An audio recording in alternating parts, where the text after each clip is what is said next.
Bonjour bien-aimés, je vous salue dans le précieux nom de notre Seigneur Jésus. C'est encore pour moi une joie particulière ce matin de partager avec vous la dévotion de ce 30 novembre 2025. Aujourd'hui, nous parlons de « Bats-toi pour des récompenses éternelles ». Avant d'évoluer, comme d'habitude, nous prions, nous faisons des déclarations, mais cette fois-ci, nous allons faire des déclarations là à la fin. C'est en fonction du message que nous allons communiquer aujourd'hui. Alors, nous sommes dans Apocalypse 2, à partir du verset 7. Bien-aimés, avant de lire le verset, j'aimerais que vous puissiez vous rendre compte qu'il y a des récompenses éternelles. La vie du chrétien ne s'arrête pas que sur terre. La vie du chrétien ne s'arrête pas au tombeau. La vie du chrétien ne s'arrête pas quand il a accompli des choses sur terre. Non, nous ne sommes pas comme ceux du monde. Même ceux du monde, après leur mort, il y a quelque chose qui les attend après la mort. La mort n'est qu'un passage de ce monde à un autre monde. De la même manière, quand un bébé naît, d'où vient ce bébé-là avant de naître ici? D'où vient cet esprit-là avant de porter chair ici?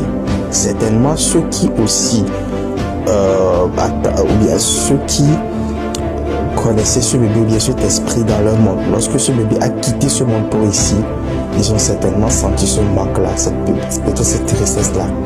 Et puis avant de venir sur cette terre, de la même manière, la mort n'est en fait que le passage d'un monde à un autre monde, d'une dimension à une autre dimension.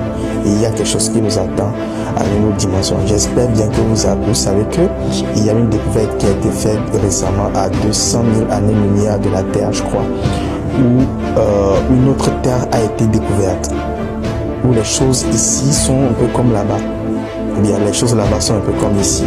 Il y a de la vie, tout ce qui va avec. Et les scientifiques disent certainement qu'il y aura des animaux et peut-être d'autres êtres vivants. N'oubliez pas que Jésus-Christ a promis qu'il y aura un nouveau ciel et de nouveaux cieux et puis une nouvelle terre. Est-ce que ce n'est pas que Dieu nous transporterait dans cette dimension-là, dans ce système solaire-là? Je ne sais pas. Mais une chose est certaine, cette terre et ce ciel passera et il y a quelque chose qui arrive après.